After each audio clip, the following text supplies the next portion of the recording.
I'm Martha Reed, Vice President of the Florida Gulf Coast Sisters in Crime.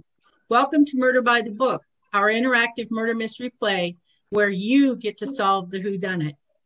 During tonight's performance, pay particular attention to the cast of characters and the clues they are about to reveal. Identify your prime suspect and the motive, and private message me your pick through the chat room feature during our 3-minute intermission for a raffle chance to win a box of mystery novels donated by our actor authors and a Books A Million gift card. But be careful. Be sure to only message me in the chat room. You don't want to broadcast your prime suspect and motive to everyone. The raffle prize winner will be announced once the mystery is solved after the conclusion of the play. Let's set the scene. It's Meet the Author night at the new Leaf Bookstore in scenic Hollywood, Florida. Our actors are Barbara Fox as Roberta Reed, news commentator for TV station WJKL. Good evening. Stay tuned for breaking news. Barbara is the author of tonight's Murder by the Book play and the producer-director of the Mystery on the Menu Interactive Theater Company. She writes and acts in all of the plays. She is the author of the Murder in the Inn series, Murder is Served, Mystery is Served, 2 children's books, Act 2 for 3, and Viewpoints on 2020. Her latest venture is downloadable mystery games, which can be played virtually or at home or at office parties. Tanya Price is Madame Marta, a psychic fortune teller and featured author at the book signing. Hello, everyone. Thank you for joining us tonight. I sense you are all going to have a great time. Tanya is a full-time author who has published numerous short stories across many genres. She is the author of the nonfiction series Business Books for Writers. Her thriller short story, Payback, was chosen for the Best Mystery Stories of 2019 anthology. She is currently seeking representation for her YA historical coming-of-age novel, Internment, The Enemy Within. Now we have Cheryl Holland as Nancy Adams, a struggling actress. Hi, I'm Nancy. Nancy with an I. Cheryl writes full-time after an engineering career designing and installing military flight simulators in exotic foreign parts. Her mystery, Still Knife Painting, is set in Kentucky, smack dab in the middle of Daniel Boone National Forest, where outdoor painting classes are paired with sips of local moonshine until the best biscuit baker in Red River Gorge is murdered. Now we have Linda Benson as Tiffany Summers, a wealthy widow. Oh, I'm so glad to see you all. I love readers. And if you're as good as you think you are, I love writers too. Linda has been a reporter, editor, and sometimes photographer for the Preston County Journal and News, receiving many state and national awards for features, investigative articles, and hard news stories. She has written an Appalachian amateur sleuth manuscript and is currently writing a sequel. Lisa Malice as Detective Foley, the city PD detective in charge of the case. Good evening, everyone. I'm so glad you're joining us for Murder by the Book. Now stay on your toes. There's a murder on the loose. Help us find the clues to solve the case. Lisa's debut novel, Don't Look Back, is a psychological thriller with publishers for consideration. She's currently working on a second thriller whose protagonist struggles to learn the truth about her birth and adoption in a deadly game of truth or dare with a decades-old black market baby ring. We have Teresa Michael as Jay Gray, a noted comedian and a featured author at the book signing. Good evening and welcome. We're so happy you're here to Sisters in Crime, Murder by the Book. Teresa has always loved a good mystery. She has turned her love of writing and mystery stories into the Mariposa Cafe Mystery Series. Teresa enjoys reading, writing, nature, planning road trips, and travel adventures. She has visited 49 states and many foreign countries. She is now a full-time author since retiring from a career in healthcare. Alan Ball as Chip Bannister, a featured author at the book signing. Alan, oh, I can see he's busy signing books. Alan Ball cherishes his reputation as a bon vivant and an international man of mystery. A perennial panel favorite and Toastmaster at many crime fiction conventions, Alan is most often found holding court at the hotel bar. He is currently working on a sequel to his 2020 suspense novel, The New Invisible Man, and he will be joining us shortly. Next up, we have Sarah Glenn as Claudia Nelson, the bookstore owner and publisher of Chip's Book. Welcome, everyone. Welcome to the store. And remember that the only thing better than a book is 2 books, or maybe 3. Sarah loves mystery and horror stories, often with a sidecar of humor. Her stories have appeared in Future's Mysterious Anthology magazine and Fish Tales, the Guppy anthology produced for Sisters in Crime. She serves as editor-in-chief for Mystery and Horror, LLC. Her great-great-aunt served as a nurse in World War I and was injured by poison gas during the fighting. 100 years later, Aunt Des has inspired Sarah to write stories she would likely not have approved of. And we have Lynette Austin as Susan Jonesley, a would-be author. We're so glad you're here with us this evening. And one of the people you've just been introduced to is a murderer. Listen and watch. Lynette loves long rides with the top down and the music cranked up, standing by the Gulf of Mexico when a storm is brewing and sitting in her local coffee shop, reading, writing, and enjoying a cappuccino. She's been a finalist in the Romance Writers of America's Golden Heart Contest, past 6 Book of Your Heart Contest, and Georgia Romance Writers Maggie Contest. Her books have been published by Grand Central, Source Books, and Harlequin. All right, that's our cast of characters. Are you ready? Let's raise the curtain and start the play. Good evening, everyone. This is Roberta Reed, news commentator for television station WJKL. I'm reporting live from the new Leaf Bookstore in Hollywood, where just a few short hours ago, a Meet the Authors evening was interrupted by a brutal murder.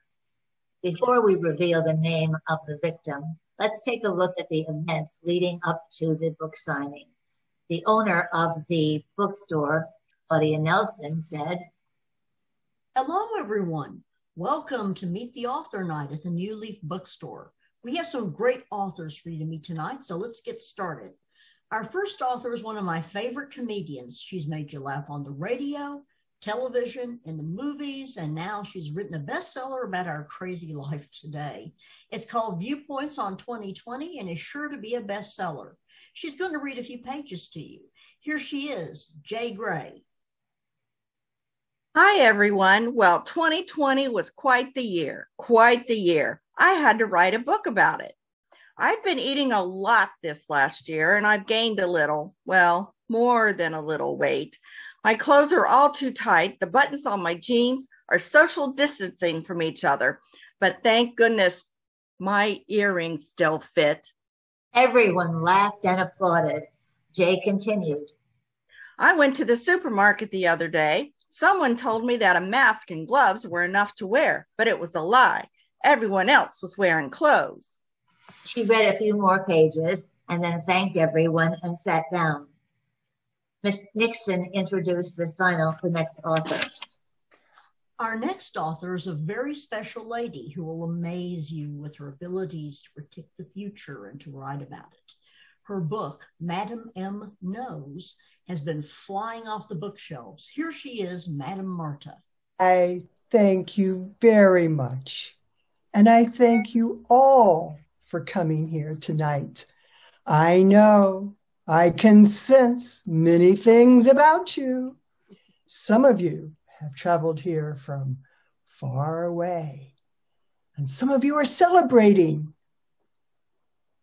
something, and some of you will have a big success this year. My book is about people. Some are famous, and some are, wait, what is this? Something's interfering with my visions. I am getting vibrations. Something is wrong, very wrong. There is danger. Someone here is in danger. Something is going to happen.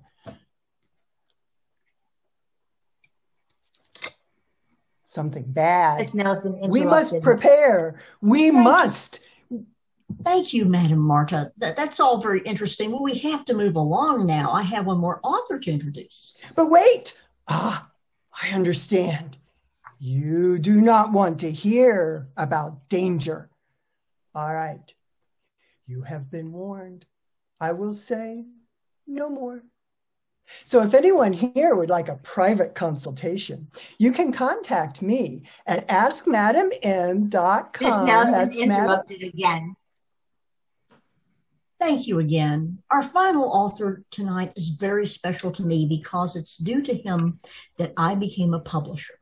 He used to come in here, sit down at that table in the back, open his laptop and write. He told me he taught night school classes in writing and that he himself was writing a mystery novel. He was discouraged because he couldn't find a publisher. Well, I read it, and you all know the rest. Who Poisoned Penny became a bestseller, and I became a publisher. I'd like to introduce Chip Bannister. Chip Bannister stood up and said he didn't plan to make a speech. He said he was much too busy, and he said he wasn't going to make any engagements or commitments. He said again he was too busy with writing his 2 new books, and his new publisher was very excited about them. Claudia Nelson looked shocked. She jumped up and said, What? What do you mean new publisher? You promised those books to me, to my publishing company. We had an agreement. You shook hands. You promised you can't go to another publisher. Chip said he wasn't even going to discuss it. He walked over to the table where the books were displayed. There were also pencils, pens, bottles of water, a bottle of eye drops, hand sanitizer, and 3 cups of coffee for the 3 authors. The authors, J. Gray and Madame Marta and Chip, walked over to the table, sat down, and began signing books and selling them. They worked steadily for about a half an hour, and then Chip suddenly began coughing violently. He clutched his throat. He said, I can't breathe. He gasped. He said, I need air. He coughed again and slumped over in the chair and finally collapsed. Yes, ladies and gentlemen, we can now reveal the name of the victim of the brutal murder. It was none other than the author, Chip Bannister. The police and an ambulance arrived quickly, and Chip was rushed to the hospital, but it was too late.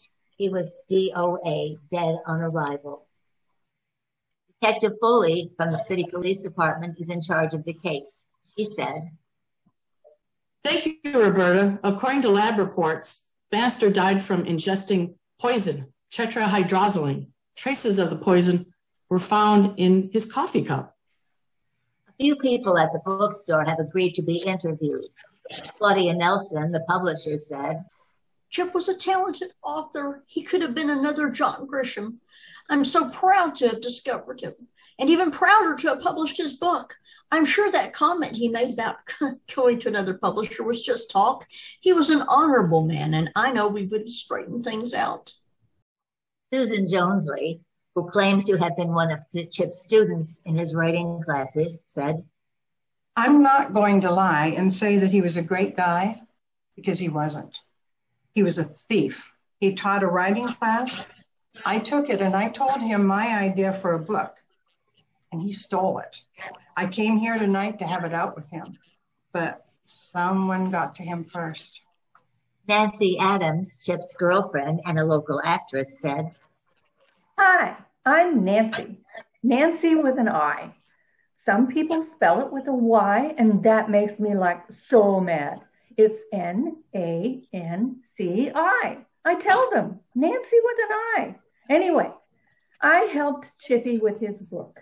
I gave his ideas, and I even typed it for him. I broke 2 nails doing it. He promised to dedicate the book to me, and then tonight I picked it up and saw he dedicated to some person named Tiffany. You can bet I was mad. Who the hell is Tiffany? A woman in the back of the room stood up and said, I'm Tiffany, Mrs. Tiffany Summer. My late husband, oh, God rest his soul, Rodney Clarence Summer III, was the founder and publisher of Summer Books. I took over the company when he died, and I decided to publish Chip's books. Chip and I were in love. And the slight age difference between us didn't matter. He said I was his muse. What? You're lying. Chip was not in love with you. He loved me. You're the one who's lying. Chip loved me. He even dedicated his book to me, so there. Chip told me about you. You're nothing but a rich you-know-what. Chip only said he loved you, so your company would publish his books. And you're nothing but a stupid wannabe actress. Chip only said he loved you, so you would help him with his typing and other stuff like that.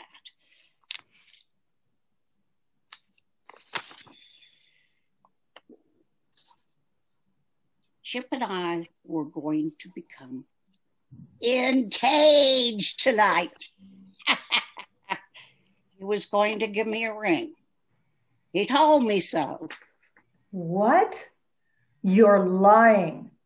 Chip was not in love with you. He loved me. Detective Foley interrupted. Attention, everyone. I'm Detective Foley, City PD, Homicide Division. I'm in charge of this investigation, and I have a few questions to ask.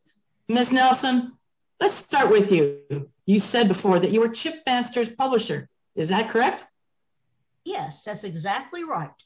Chip wrote his book right here in my bookstore, and right here is where I decided to publish it. And did you have a contract with Chip? A legal signed contract? No, I didn't. We didn't need a contract. We were friends. We shook hands on the deal. It's what they call a gentleman's agreement. But tonight, he announced that he had a new publisher, a different publisher. That must have made you angry. Everyone heard you arguing with him. Oh, he didn't mean it. I'm sure he didn't mean it. Chip was a big kidder. He wouldn't have broken our agreement. I wasn't worried. Right. Okay.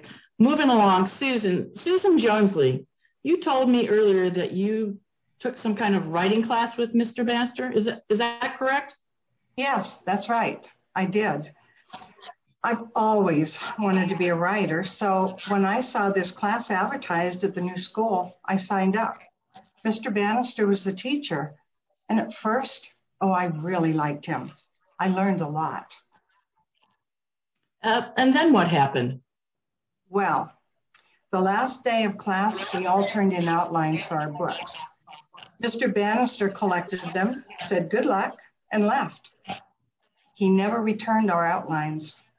The next week, my computer crashed and I lost everything. I tried to contact him to get my work back, but he never returned my calls. Then last week, I read about this book signing for his new book, Who Poisoned Penny. I couldn't believe it. That's my book. My ideas, my characters, it's all mine. He stole it. He stole my book, and I had no way to prove it, so I came here tonight to make him admit it. I see. Well, thank you, Susan. The detective said she was going to question Nancy next. Nancy, now you told me earlier that you and Chip have been dating for 2 or 3 years? 3 years. See, we met at this theater group. Chip wrote this play and I was in it. And we just, clicked, and we've been together ever since. I helped him with his book, and he helped me practice my lines for this play I'm in now. It's called It's Magic, and I play a magician's assistant. I had to really do some magic tricks. Chip helped me learn how to do them. And is it true that you expected Chip to dedicate his book to you and were very angry when he dedicated to Tiffany instead? Never mind answering. We all know the answer. Tiffany, why did you dedicate the book to you instead of Nancy?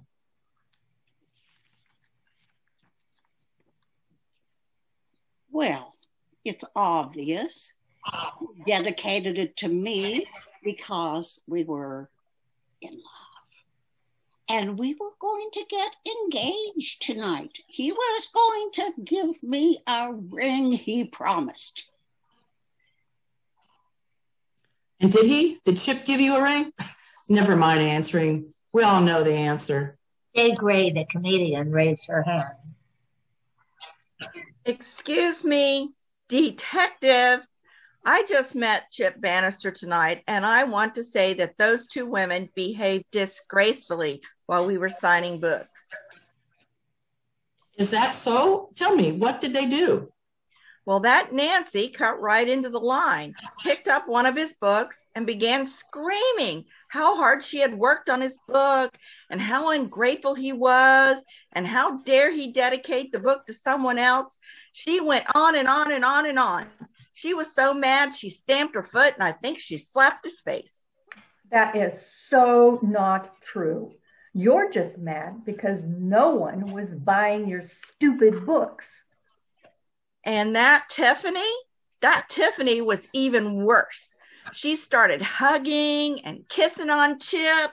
I mean, he was sitting right next to me and my fans couldn't get by her. And then she started crying and carrying on and saying, "Where's my ring? You promised to give me a ring."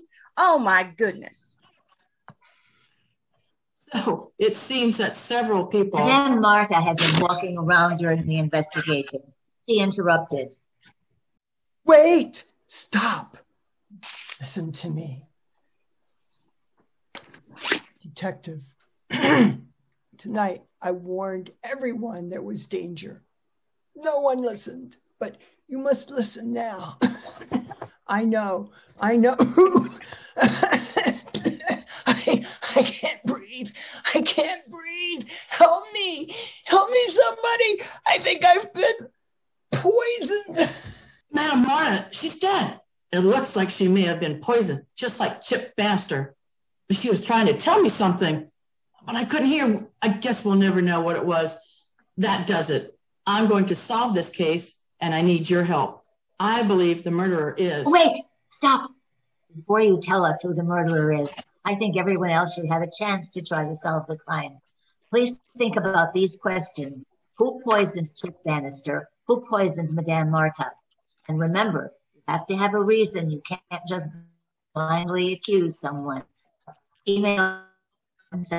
Send your solution to Martha in the chat room. Send her a private message. You'll have about 3 minutes. Who poisoned Chip Bannister? Who poisoned Madame Marta? And what is your reason for suspecting them?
All right, everyone, can I have your attention, please? We've looked at your solutions. As you know, we're trying to solve the murder of Chip Bannister, who was poisoned to death at a Meet the Authors night. Later, the psychic Madame Marta was also poisoned because she knew something. She knew too much. I've looked at your solutions. Martha's looked at them too, and they've been a big help. No, really, they have. You have pretty much accused everyone. Some of you, and you're not going to believe this, actually accused me. I mean, why? I didn't even know Chip Bannister. I didn't have a reason in the world to murder him. But no, thinking it over, I am pretty sure that the person I suspect is Nancy. Nancy with an I. You're suspicious of me? Me? No way. I loved Chip. I'll tell you who I suspect. That not-so-funny comedian Jay Gray. What? Why would you say that? Why would you suspect me? Oh no, I really meant that I suspect that rich you-know-what, Tiffany. Don't you call me that. Actually, I have to say, I hate to say it, but I agree with you about Jay. I suspect her too. What? I don't believe you just said that. I only met Chip tonight. Oh, sorry. I meant to say that I suspect that publisher. What's her name? I assume you're talking about me. My name is Claudia Nelson, and I believe you ladies might be right. The obvious suspect is Jay Gray. Obvious suspect? Me? I don't believe it. Why is everyone accusing me? Oh, I'm sorry. I meant to say the obvious suspect is that would-be author Susan Jonesley. Oh, you are so wrong. This is the last time I ever come to your bookstore. The only thing you're right about is suspecting that Jay person. I just don't understand it. I thought you were all my friends and my fans and my readers. I didn't even know Chip Bannister. Why would I kill someone I didn't even know? Oh, that's a good point. Detective, I don't really know who I suspect, but it's probably not Jay. Detective Foley said she agreed with Susan, and there was no reason to suspect Jay Gray. Jay Gray is definitely exonerated. As I see it, there are 4 suspects. Let's take them one at a time. First off, Nancy could have murdered Chip because Chip dumped her, and he wasn't going to dedicate his book to her. Right, but Roberta, please don't interrupt me now. Now, Tiffany could have murdered Chip because he didn't give her a ring or propose to her. Right, but Roberta, I told you not to interrupt me. Now, the publisher Claudia Nelson could have murdered Chip because Chip was going to another publisher. Right, but Roberta, I'm telling you again, do not interrupt me again. Finally, Susan Jonesley could have murdered Chip because Chip stole the idea for his book. Oh, I'm sorry, I interrupted you again. I promise I won't say another word. Good. So everyone had a motive. Someone poisoned Chip Bannister, but who was it? I don't know. I just don't know. Excuse me, could I say something? Oh, all right. Go ahead. Say anything you want. I was looking at my notes before and I noticed something. There were a lot of things on the table in front of Chip. Water and hand sanitizer and eye drops. I did some research and I found out that the main ingredient in eye drops is tetrahydrozoline. That's the same ingredient that was found in Chip's coffee cup. It's poison if it's swallowed. Someone picked up the eye drops and poured them into Chip's coffee cup. How did they do that so quickly and easily? It was like magic. And there's someone here who can do magic because she learned to do magic tricks for the play she's in. I think the person who poisoned Chip Bannister and Madame Marta is Nancy with an I. You think so, do you? Well, Well, you're right. I hated Chip so much tonight. I poisoned him. Madame Marta figured it out, so I had to poison her too. I'm not going to jail. I'm getting out of here, and to be sure I do, Roberta is coming with me. She grabbed my arm. We struggled. I managed to break away. I know karate, so I did a chop to her shoulder. Hi-ya! Nancy collapsed, and the detective said final words. This case is closed. And so is the play. Drop the curtain, and justice is served. Thank you, everyone. I hope that you've enjoyed Murder by the Book, the performance and meeting these sisters in crime authors tonight. With more than 60 chapters across the U.S. and Canada, Sisters in Crime is an inclusive community welcoming everyone. Readers, writers, librarians, booksellers, anyone who shares our passion for mystery, thriller, and suspense fiction. Please visit our national website, sistersincrime.org, for more information. We'd also like to thank Barbara Fox and the hardworking staff at the Lee County Library System for this opportunity and for their support. And don't forget our cozy and traditional mystery tea time celebration tomorrow with the festival from 1 to 3 p.m., broadcast from the virtual Sisters in Crime booth. We invite you to wear your best hat and settle in for a cup of your favorite tea for another great event. We hope to see you there. And now, the raffle winner of our Murder by the Book Whodunnit is Sandy. I don't know your last name, but it's Sandy. She correctly guessed that it was Nancy Poison and that Nancy had learned it because of the magic tricks. So congratulations, Sandy. If you will, go to our virtual booth and message us. Use the message button on the booth to let us know your contact information. We'll be in touch, and we'll be happy to send you the basket of books and the gift card from Books A Million. So we hope everyone has enjoyed Murder by the Book, and now it's time to officially drop the curtain and say good night. Thank you.